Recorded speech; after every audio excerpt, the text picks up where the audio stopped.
Hi everyone, this is a short screencast for Independent Colleges Dublin for P6 Advanced Taxation. The subject matter of this screencast is the most recent technical article by your examiner, John Morrison, on share-based remuneration. And this article was released on the 4th of April onto the ACCA website. So I think it's a good idea for us to have just a quick look through this. A little bit of overkill in places, some information that you won't find in your text, and probably some information that we don't need to score reasonably well in a question. I'll try and point those areas out to you as we go along. So really, why would an employer provide any sort of share-based remuneration to an employee? Key things are really to reward them and perhaps more importantly to retain them for a required period, because obviously some of these schemes tie the individual in for a certain period of time, so the employer is looking to really to hang on to quality employees. This first part of the article, not overly relevant, but I'll just draw your attention to the fact that the 2011 budget brought in really PRSI and USC on these types of arrangements and therefore made many of them more expensive. Budget also added to the sort of admin burden, and in addition to that, in effect, now all schemes are effectively unapproved as a result of this area here of further expense PRSI and USC. Okay.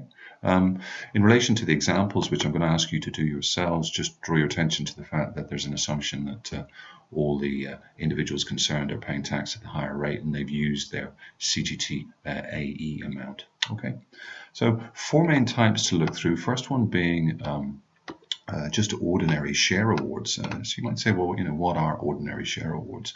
Well, very simply, it's an employer providing an employee with some shares, either free of charge or at a discounted price. So in effect, it may well be that the employee is receiving an asset that has cost them nothing. So, even on first principles, when we think about that and we think, well, what would the tax implications be? Well, essentially, they're fairly straightforward. It's going to be, MV at the date of the receipt, less any consideration paid. And on that amount would be applied IT, USC, and employer's PRSI. Okay, so the calculations themselves, assuming 52%, are not overly complicated. Perhaps watch out for any sort of consideration that you'd have to deduct, or even perhaps a little discount on the value of the share. But the calculation here is fairly straightforward. Now, if an employee receives an asset, they're going to receive some shares. What they're likely to do, I would have thought at some point down the line, is dispose of those shares. So what this area here allows your examiner, John Morrison, to do is add in another tax, be it being CGT. But the CGT calculation is pretty straightforward. It's really the disposal proceeds less the market value on the day that they were awarded to the individual. So the market value in effect becomes the CGT base cost. So just watch for that and don't include any sort of consideration. Simply include the CGT base cost being the market value. Okay. Now, moving on from that in terms of sort of other implications, it's probably one of the first points here that I don't think is overly relevant to you. Revenue approval is not required and shares don't need to be offered to all employees. Perhaps for a prize winner that's relevant, but I think we just need to be familiar with the mechanics, in other words, the computational side and the broadly the other areas. Okay.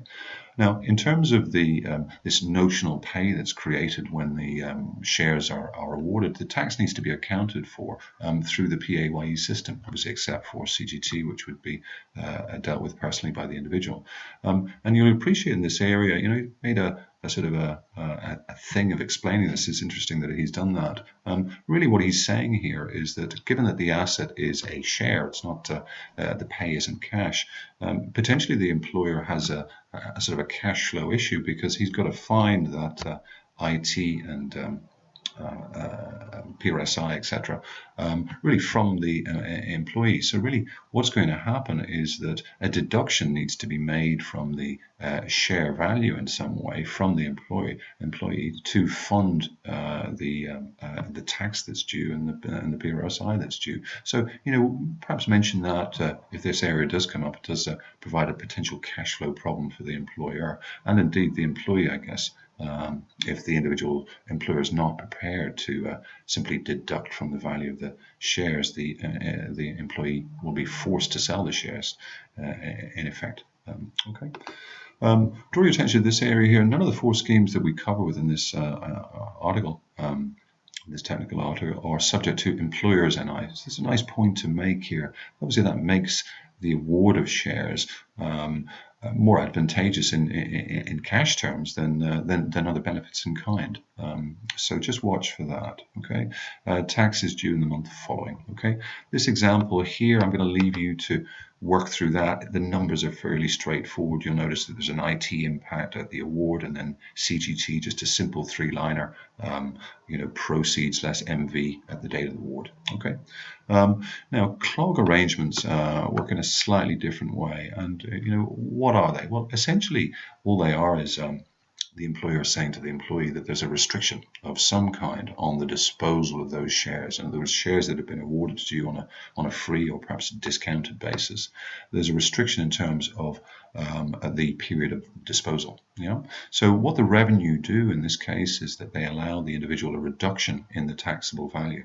Okay, and I'll come to that in a moment in terms of rates of reduction, but watch out for terminology here. They're in effect called restricted shares, and in order to sort of comply with the regulations, in other words, to receive this reduction in taxable value, which could be quite attractive, we have to ensure that the shares are not sort of sold, assigned, or used as security. So again, nice point there. I don't think you'll find that in your text. So just watch for this idea that the shares cannot be used in some way or obviously sold within the restricted period, as it were.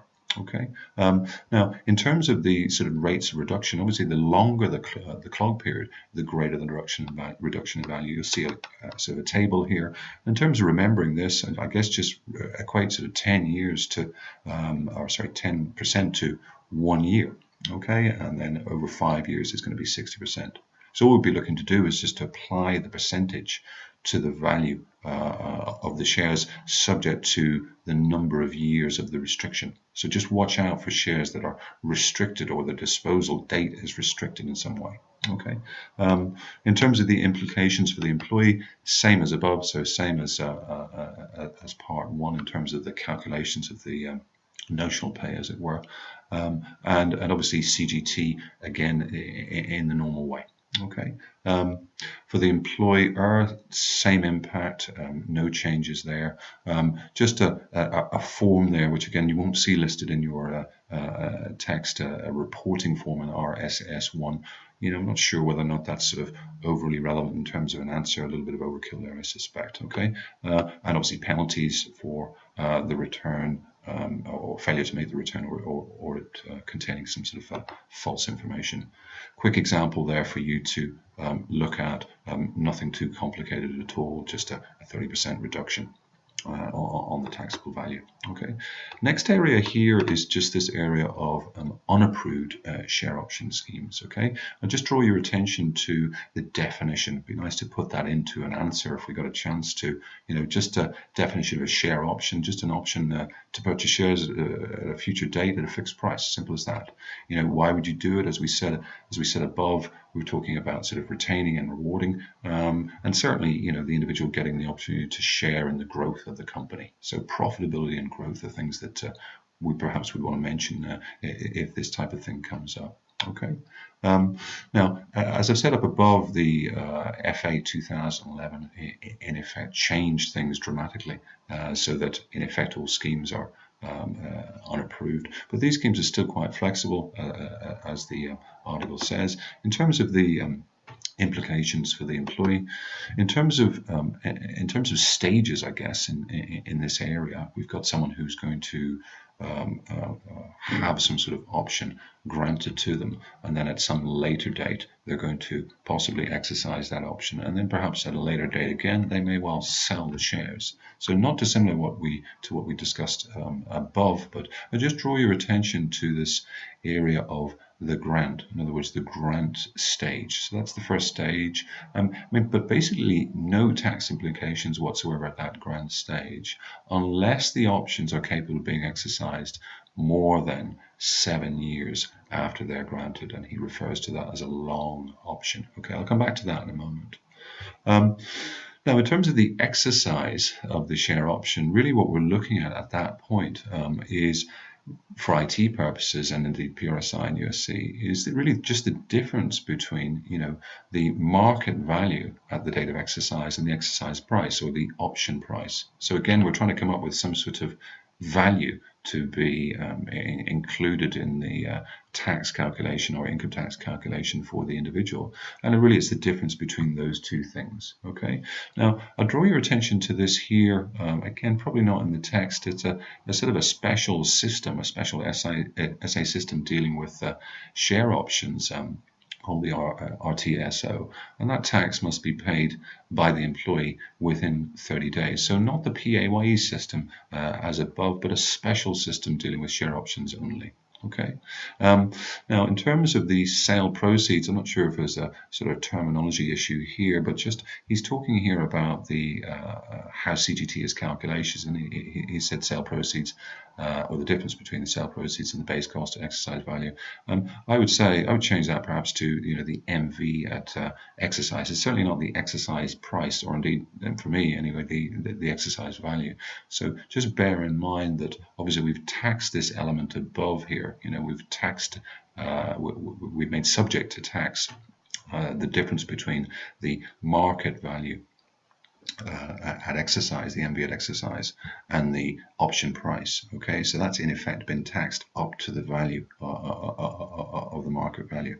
So really, what we're saying here is then the value above that, the difference between the proceeds and the MV at exercise, is what is going to be subject to capital gains tax. Okay, so just watch for that. Okay, moving down here, just referring back to that 7-year issue, this long option that I mentioned above. Really nice point to make here about sort of tax practitioners sort of encouraging individuals to make sure that the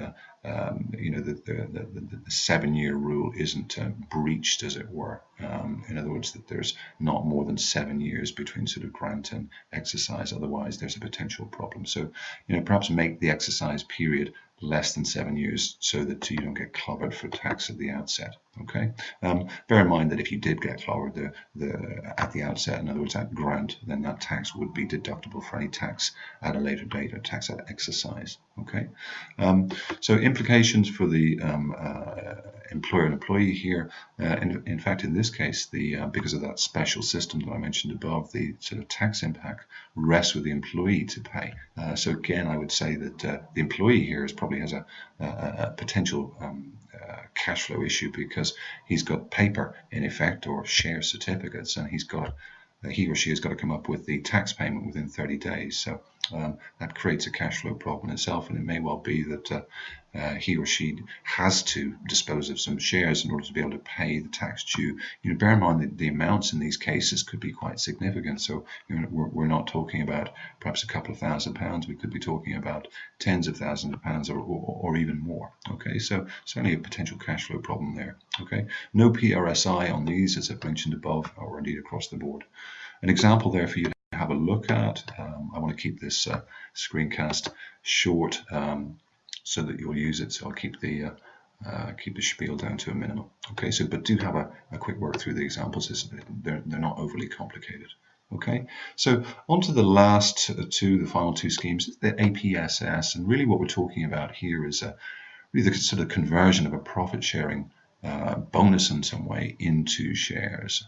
Now, again, with this area, I think there's quite a lot of information that you won't find in your text, and perhaps that you may well not need for an answer. I think the key things here are this idea that you've got a sort of a maximum amount. In other words, 12,700 euros worth of shares can be allocated to an employee, and as long as the individual, as long as these shares are held in trust for 3 years, it enables the employee to avoid an income tax liability. So for me, that's the key thing here. We're talking about some sort of profit sharing scheme in effect, where that element of profit can be converted into shares.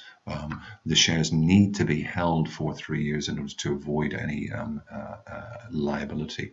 Now, if we have a situation where the individual doesn't hold the shares for the required period of 3 years, then the tax that will be payable on the lower of these two amounts, the sales proceeds or the market values when they were acquired by the employee. So just watch for that.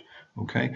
Just final point here about an employee not being able to participate if he or she holds 15% of the share capital and it's a closed company. Again, I'm not so sure you'll find that in your text, but perhaps a point that we could make if this area comes up. Okay, an example there for you to work through.